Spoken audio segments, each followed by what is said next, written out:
Hello, hi, and welcome to another episode of The Emma Gunn Show. And guess what? It's time for another gear shift. Sorry for everyone who's been with me for a while. Who's like, what's with all of the changes? But I had a bit of an epiphany last week, an epiphany that I had been sort of almost sitting in my podcast space waiting for it to go back to what it was. And that's not going to happen. So as much as I have shared content with you that has been a lot more personal, a bit more sort of vlog style, a bit more blog style, it doesn't really feel as though it's authentic. It doesn't feel, what did my brother say to me once when I was talking to him about my content? He said, if it's not, it'll come to me. Congruent, that was the word that he used. I knew he had used a word at me that began with C. And thankfully it was that one. But it's been feeling a little bit, for me anyway, and I hope not for you, but I've just been feeling a little bit like, I want to be giving more. So we are going to take a little bit of a breakneck turn. And for some of you, this might be a little bit of a turn off, but weirdly, I feel as though it will actually potentially be of interest to more people than I imagine. And I'll tell you the reason I say that. So I have cooked up a bit of an idea that I want to work on, which will be a series of podcasts as opposed to weekly episodic podcasts. So it will be very much editorialized interview styles that will be delivered in a series of either 6 to 8 episodes. That's one of the finer points I haven't quite sorted out yet. So that's in the works. And while I do that, rather than sort of think, what can I say this week? What have I been up to? I actually thought I would bring you on a bit of a journey with me. Who doesn't love the J word when it comes to social media content? But that journey is specifically to do with weight loss. If you have been here for a while, you will know that for a long time, you didn't really see a lot of me because I didn't like being on camera. I didn't like taking pictures of myself because I am somebody for whom their weight has yo-yoed. I'm really trying not to use expressions like I struggled with my weight because I didn't struggle with my weight. Primarily, I struggled with food, which led to a weight problem that I then subsequently struggled with. But the real problem was food. And over my lifetime, I have lost and gained the same sort of 40 to 50 pounds a few times. So I started to gain weight when I was a child, probably around the age of 10, 11. Continued to gain weight just up until university. Then it kind of stabilized maybe, or the drinking and partying, it sort of dropped a little bit, but I was always bigger. And then after university, after my first job, really, it was when I got into magazines. And magazines, I very much felt sort of outsized, and I felt sort of a little bit like the odd one out for being bigger. And I went hell for leather with the fitness. And also I was exposed to a world in the magazine world of people who are really literate in things like diet and image, self-image, fashion, those sorts of things. And in order to participate, rightly or wrongly, it was you had to be a little bit smaller, I think. Back then, times have changed. This was the early noughties, like we're in 2025 now. But during the course of my time on magazines, I was sort of size 16 to 18, then I'd go down to a size 10, then I'd go back up to a size 16 to 18, then I'd go back down to like 10, 12. And I did that kind of roller coaster for a long time, and it's so tiring and exhausting because all I used to do was I would galvanize myself and I would throw myself into these very extreme diets and very extreme exercise regimes.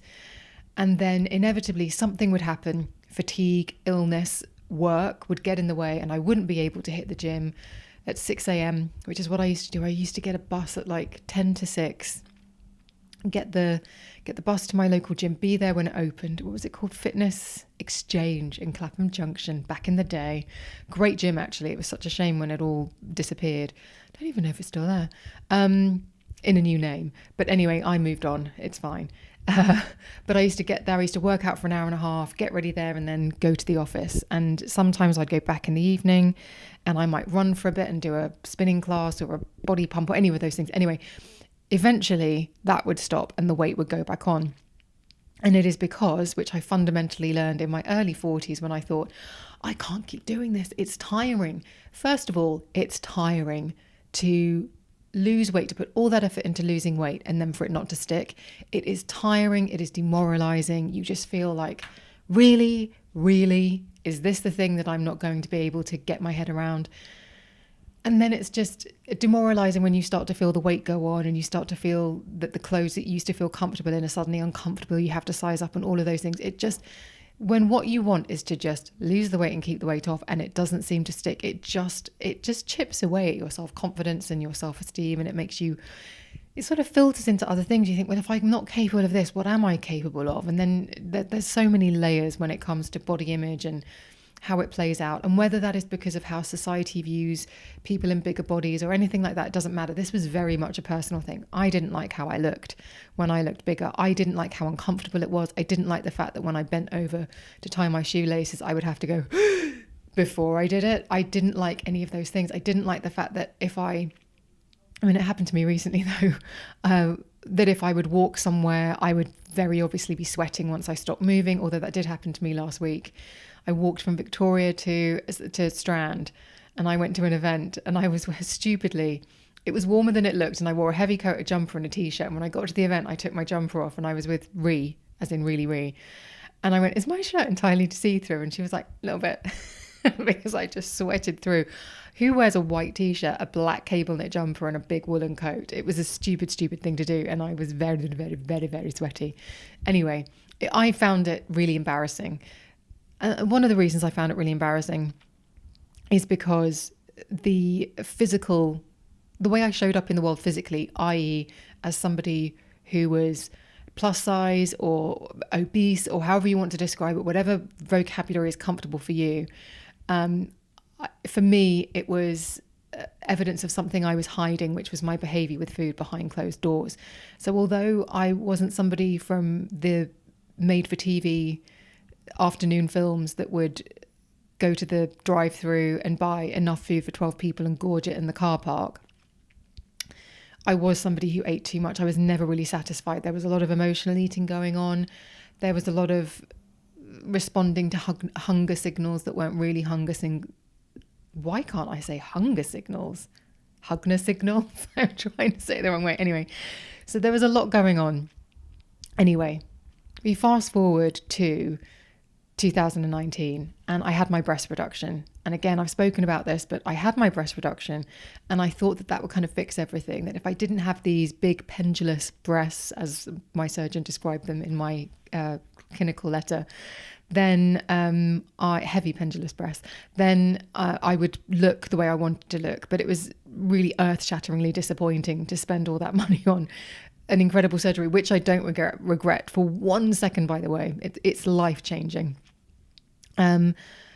I do, basically when I came to, as it were, not when I came to, but like a couple of days later when I looked at myself, I realised that the boobs hadn't been the problem. It was a full body thing, obviously, but that's how screwed up we can all get in our own heads. So I spent a lot of time after that thinking, this is ridiculous. This cannot be the thing that beats me. This cannot be the thing that I go to my deathbed and I'm like, yeah, I did that. I got my dream job.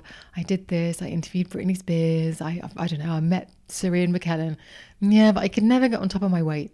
I just thought, I can't. I've got to forget everything I know. And the thing is, I think any woman, particularly if you're of a similar age to me, if you were born in the 70s or 80s, I think we are so literate, but so messed up by all of the diets that we have absorbed by osmosis, by what other people have done, by what we may have done. I am literate in points, in calories, and all sorts of things. And not even like food combining and cutting things out and restricting and all that sort of stuff. And it just messed with me so much. So I had all of the tools, in fact, too many tools. And that was one of the reasons why I could never get to where I wanted to be, because I was hacking away at it with too many tools, all of which turned out to be blunt instruments. And so after I had my breast reduction, I just was resolute. I just thought, this is the end of it. I am not going to do this anymore. Because before I'd had my breast reduction surgery, the surgeon did say, would you like to lose weight before we do this? And my answer at that point was, well, no, because I always come back up to this size. So if I lose a load of weight, you do the operation, chances are I'm going to gain weight again. So I think I've pretty much established that this is who I am now. How wrong I was. Because the surgery and how I felt afterwards and how disappointing it was made me look at the bigger picture. And it's that bigger picture that I want to share with you, because the truth is, the first time I attempted to lose weight after the breast reduction surgery, I didn't talk about it, I just did it. And I noticed that during that time, so I had my surgery in July 2019, and I started to change the way that I filmed myself, not even intentionally, just because I became more comfortable. Sort of like the camera got further and further away. So instead of just seeing my face, you'd see a bit more of me. And eventually people started saying, it looks as though you've lost weight. And I never entertain the conversation because I'm very aware that it's a very hot topic. It's very triggering for people. My views on wanting to lose weight don't align with, particularly at the time, the bigger and more popular conversation out there, which was we should be accepting of our bodies. Health does not equal skinny, does not equal healthy, all of those things. And it was like me saying, my version of body positivity is saying, I don't want to keep doing this self-harm with food, and I don't want to keep going up and down with my weight. I want to be able to maintain it. That to me was body positivity, for me, my own personal journey. But it sort of was at odds with what was going on, so I kept it very much to myself. And then even once, what was it, about 8 months later, even once it was sort of like, yes, I've lost weight, I've lost a few dress sizes, I've lost 30 pounds. Even then I was having people say, it's triggering, not necessarily online or anything, but behind the scenes saying, you've got to be really responsible about how you talk about this, like why have you wanted to do it? I've even had people suggest that I now had an eating disorder as opposed to having got into recovery for one. So it just felt like a really kind of like, I want to dip my toe into this space, because people are reactive, people get upset, and people don't mind commenting. And even to that point, I remember a couple of years ago, I would talk about the weight loss, because for me, it's the biggest thing that I've been able to kind of get on top of. And I would talk about it in the podcast and in the Facebook group, which is now pretty much resigned. Because there wasn't really ever any input in the Facebook group other than comments like these, which sort of kind of wore me down a little bit. Just like, oh, Emma's talking about weight loss again, or did you need to bring weight loss up in that interview? And it's like, well, if it's relevant to a journey, or if it's relevant to trying to put some familiarity of my story into the listener's mind, then journalistically, yes, I wasn't just bringing it up for the sake of bringing it up. But anyway, all that's to say that I kind of really shied away from talking about this stuff. And then I was talking to some friends last week saying, actually, I have maintained my weight for 2 years, but I do feel like I want to lose a bit more. And this is exactly what happened. So in 2019, I started the weight loss, and I maintained that 30-pound weight loss till 2023. And then just before I went to LA to go and see Taylor Swift with my good pal, Lindsay Kelk, we went to Las Vegas, by the way. It was very cool. She lives in Los Angeles. Then we drove to Vegas to see Taylor Swift. It was freaking amazing. Anyway, third night of the Eras tour, very special times. Just before then, and I just remember it because I thought, oh God, I can't believe that you're thinking about doing this just before you go on holiday. But just before then, I thought, I don't really feel I'm really happy with my weight loss, and I feel much more comfortable, but I'd like to look a little bit more toned. I'd like to look a little bit leaner. And so I made a conscious effort, and I didn't really know how much weight I wanted to lose, but I just wanted to lose a little bit. And I did. And I've maintained that. And now we've got to 2025, almost exactly 2 years later. And I'm thinking it would be really nice to have another sort of fitness goal, have another goal. Because if you've been here for a while, I stopped weighing myself in October after speaking to my coach, Emma Story-Gordon, saying how I was feeling really disappointed because I'd get on the scales and there'd be no movement, so I had nothing to show for all of it. And she was like, yeah, because there's nothing to lose really anymore. Like, it's going to be hard. Like, anything that you want to lose from here, because you've lost so much, is going to require so much more effort. So if you're just doing the same thing that you were doing to lose that last 10 pounds, it's going to stop being effective. So you're going to have to engage in more, which made such good sense. So I stopped weighing myself, which was very scary, because when I used to not weigh myself, it was because I knew that I was hiding from the information. And then just before Christmas, I weighed myself, no weight gain. And then about 4 weeks ago, I weighed myself. My weight was exactly the same. But I don't look the same. I feel as though I've started to look softer. And it's because the composition of my food is different. And I want to try and change that. So I thought, well, this seems like a really good time to make some changes. And so for the first time ever, I'm going to bring you on that journey with me. I love the fact part of this is that I've started intermittent fasting again, and it's just come up on my watch saying it's time to reward yourself and enjoy some food. Not sure I love that vocabulary, but anyway, we'll move on from that. So that's what I'm going to do. It's not a huge weight loss goal. I want to lose about 10 pounds. That's it. But it is going to be possibly even a little bit more challenging than the weight losses that I've done before, because there is less to lose. So I posted, one of the reasons why I'm talking about this today is because I thought, you know what, I've kind of been a bit buttoned up recently. I've been a little bit uncertain about what to talk about online. So I'm just going to talk about what's in my head in a hopefully in a way that's editorialized and useful to somebody who's watching it, because I don't particularly love it when I see people just going bleh and just sharing everything about their life and all their feelings. Like sometimes I think there's a point where you can kind of, keep it inside, like use your inside voice. You don't have to share that on social. But I just said, listen, I've started intermittent fasting again, and I don't know why I stopped. I kind of do know why I stopped, because I was on top of it. I didn't really need a structure, but I have there's a lot more going on at the moment. And so actually having a structure is quite helpful, because, for example, the other day I had a really busy morning. I was on one side of town, and then I had to walk to my brother's office because I'd forgotten to give him his birthday card the day before, and it wasn't going to get there in time. So I walked to him, and then I had to go over to Soho to meet a friend, and I had a coffee with her. And then I went to another meeting and I had some sparkling water, and then I got to another meeting. And by this point, I realise it's like 5 o'clock in the evening, and the only thing I've had is sparkling water and coffee that day. And I've walked quite a lot in London. Although, cheeky so-and-so that my brother is, I went to his office, which is in the city, and I said, I might be a bit tight on time. I'm meeting a friend now in Soho. How long do you reckon it will take me to walk there? And we worked out it would take we worked out that I had 45 minutes to get there. And I said, do you think I could do it? And he just looked at me and went, I could. and then he told me which tube to get. That's what big brothers are for. But anyway, the point being is that when I then sat down and I was actually having cocktails with Nadine Baggett and Jordan Samuel before a work dinner, as soon as I sat down, I suddenly realised I was ravenously hungry and just started eating through the olives on the table. Then the second thing that passed my lips that day was a vodka martini. Stupid. Now listen, that's obviously kind of a silly example, but it just goes to show that without that structure, I can freewheel.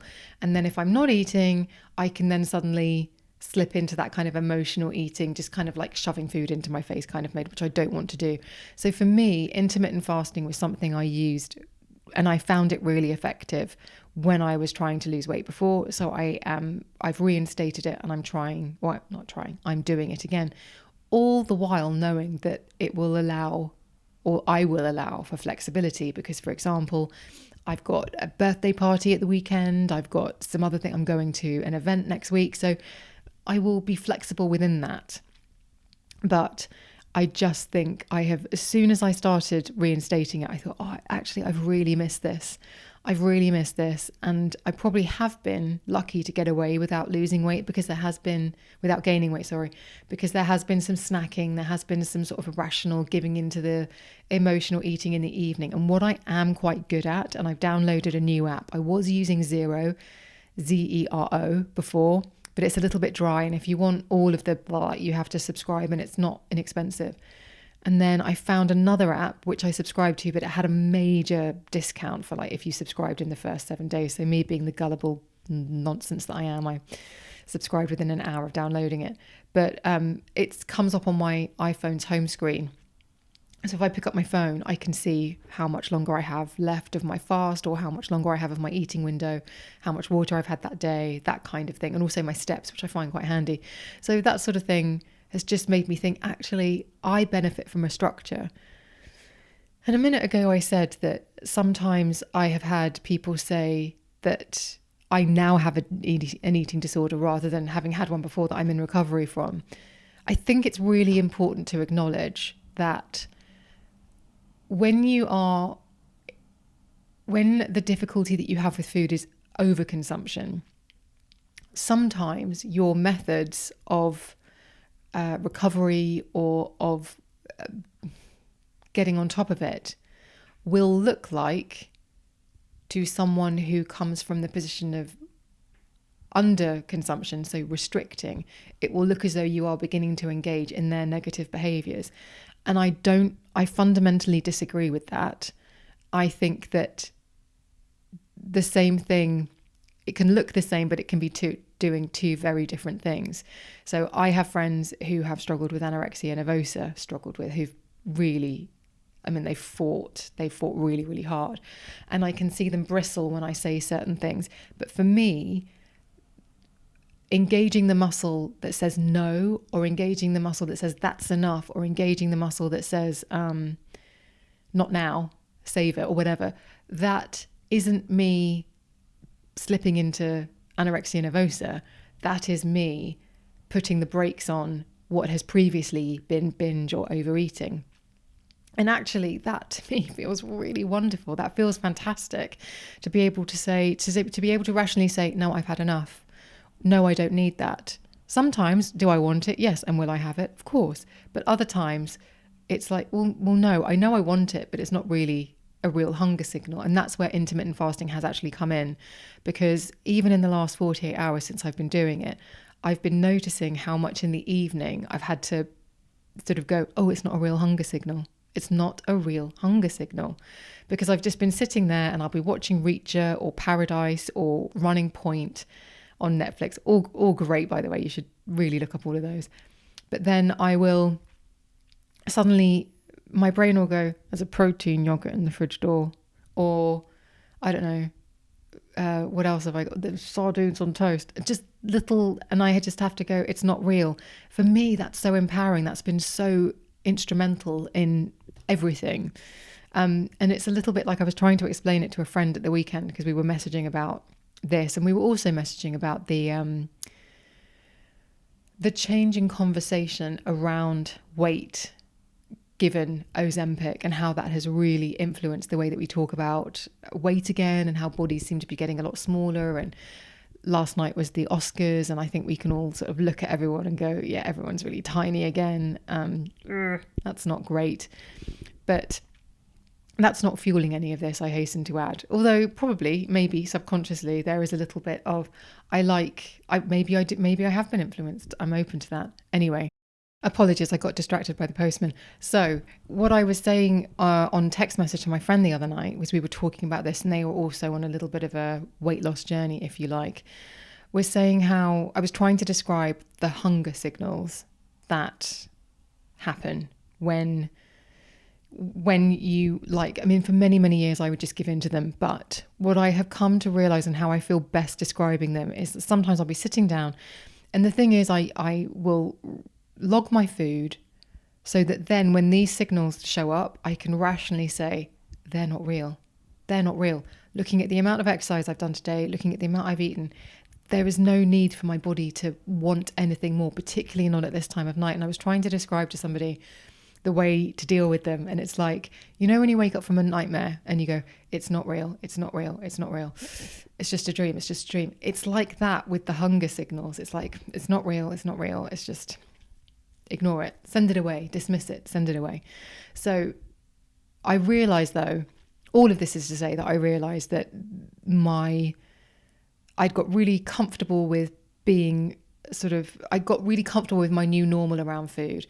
But there's something that when you're losing weight, you can sort of see. When someone's losing weight, you can see. So someone could be a certain weight standing in front of you, and if they're losing weight, you'll be able to see, like, they look leaner. There's a look. Then they could show up and be the same weight in front of you, but they might be gaining weight, and there is a difference. There is a different look, and it's all about body composition. I've sort of said that really peculiarly, but I looked at myself the other day, and I thought, I'm the same weight, but I can see that at this weight a couple of months ago, I looked leaner. And that's what I want to get back to. And I guess as well, and I don't think it's a bad thing to kind of keep those things in check. I'm sort of tentatively walking on eggshells here.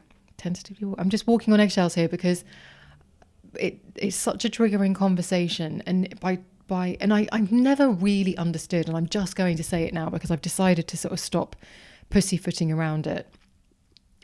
I don't understand what is negative about wanting to feel better. And as somebody who's had experience of being in a variety of body shapes and sizes, or body sizes more than body shapes, I have my first-hand personal experience is that it feels nicer to not be carrying excess weight for the reasons that I've talked about before, for being able to bend over and tie your shoelace, for being able to break into a run if you need to without worrying about something. I mean, whether it's, your tummy coming out of your jeans and hanging over your waistband, or a boob popping out. Could still happen to me now. They're much smaller, but could still happen. It's those, that could be to do with whatever you bra you're wearing, but you know what I mean? That, for me, I also like it when I can see my muscle definition. That makes me feel really good. I like it when I can see that, or not just when I can see, I like it when I can feel myself getting stronger. Like a couple of years ago, my 10 kilogram weights that I bought, my dumbbells, were a real challenge. I love the fact that now most of the exercises that I do, I am more comfortable using those. I like seeing and feeling those markers of progress. And I don't understand why they've become a bad thing, or why they are things that you can't talk about in case it upsets somebody. I just don't understand that. And I've had enough people on this podcast talking about body image and talking about eating disorders, whether it's Alex Light or Laura Adlington or Jules Von Het when he came on. I've spoken to people about this, and I hope that if you've heard any of those conversations, you'll understand the position that I come from. I'm not attacking anybody. If somebody thinks differently from me, that's fantastic. But I can't align with that. I will support people if that's what their experience is. I can say, well, you know what? More power to you. And I think if there are people who see my content and think, I totally get where Emma's coming from, then there's bound to be people who look at my content and go, don't get it, but who look at other people's and go, that is me, that is the person that I need to follow. So essentially all that is to say that I think if you're somebody who has been a yo-yo dieter and is sick of it and wants to get on top of it, if you are somebody who would like to, in your 40s, make physical progress, whether it's with strength, whether it's with cardio, whether it's with anything else, if you would like to finally get on top of eating issues, then I'm just sort of saying I'm going to be here, because for the next however long, 4 to 8 weeks, one would hope, I'm going to be trying to lose these last 10 pounds. And I remember Gillian Michaels coming on the podcast and saying, those are the hardest pounds to lose. And Emma Story-Gordon says the exact same thing. When you're in a smaller body, you require fewer calories. So in order to achieve a deficit requires a lot more effort.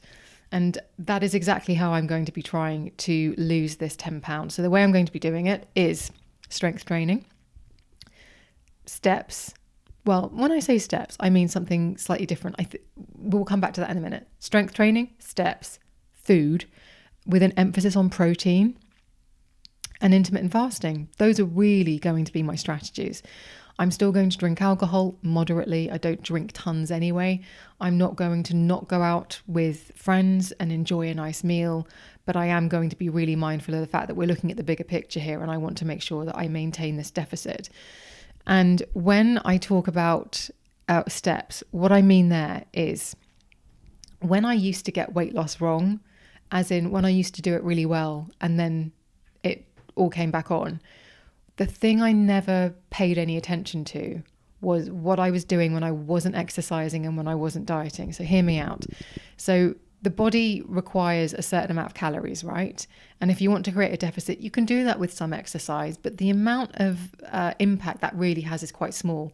I look at my fitness sessions, I look at my workouts as a way to get stronger, build tone, build muscle. What is tone? I got tone.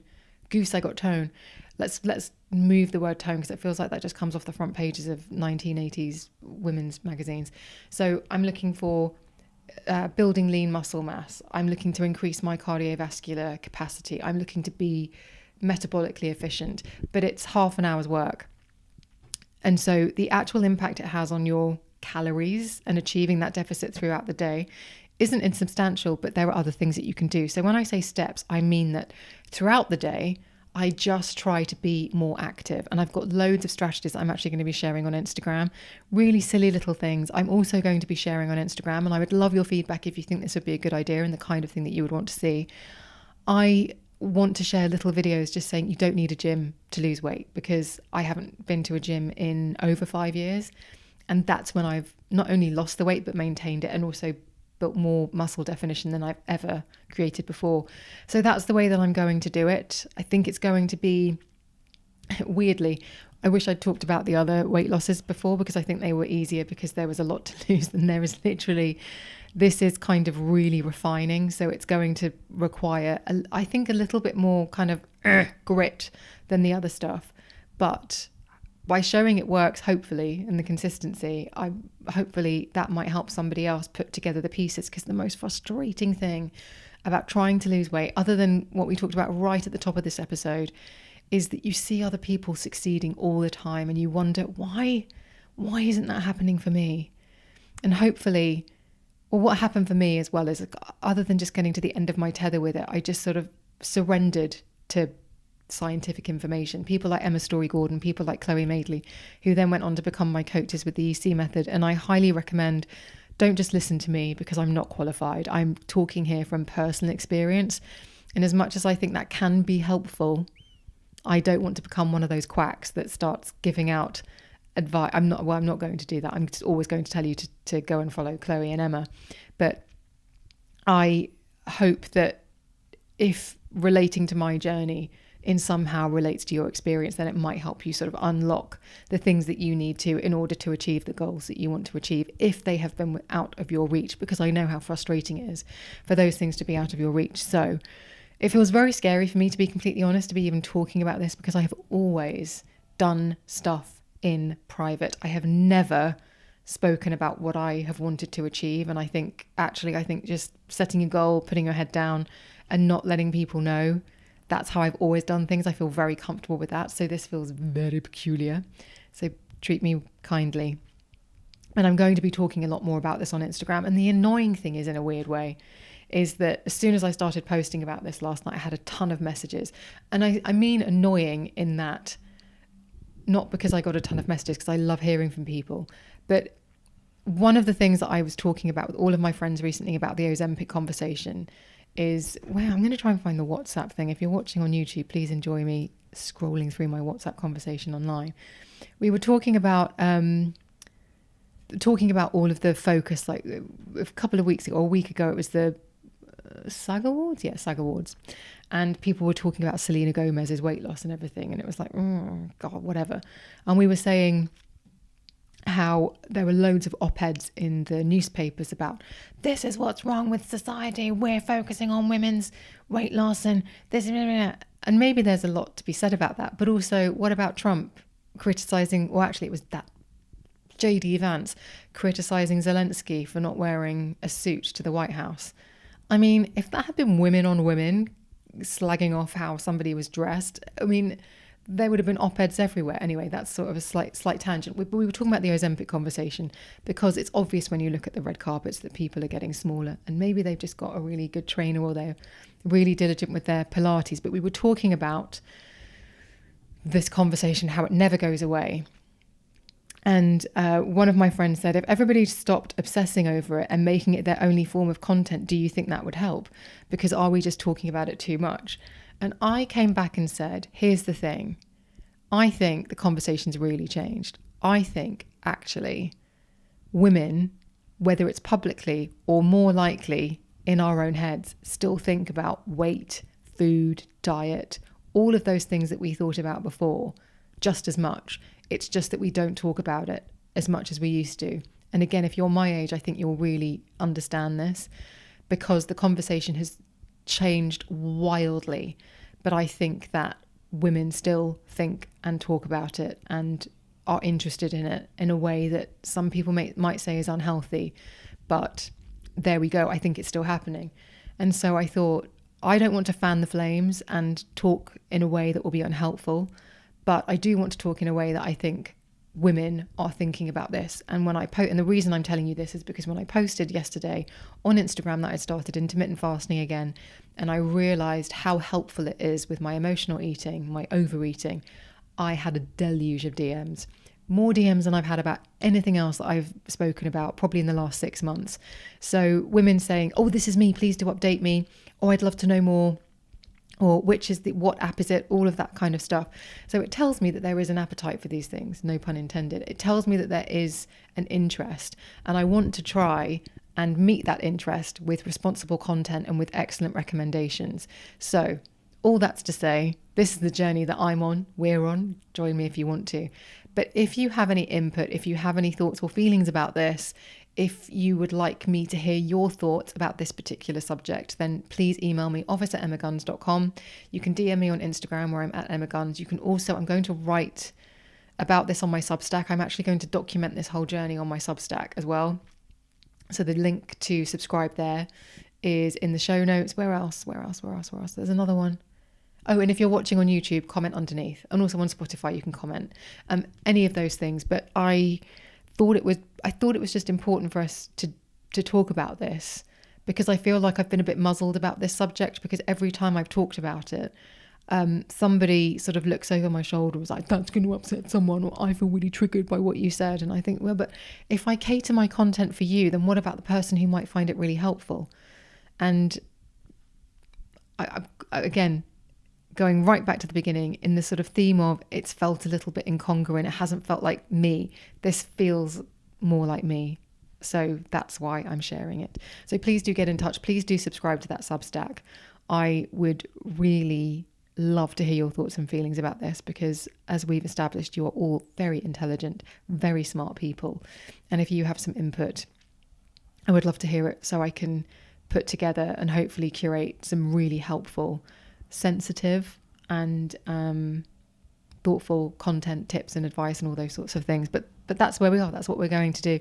Did anyone else on YouTube, you might have just spotted me accidentally karate chop my earphones, which is always horribly painful. That's why you got to love an AirPod.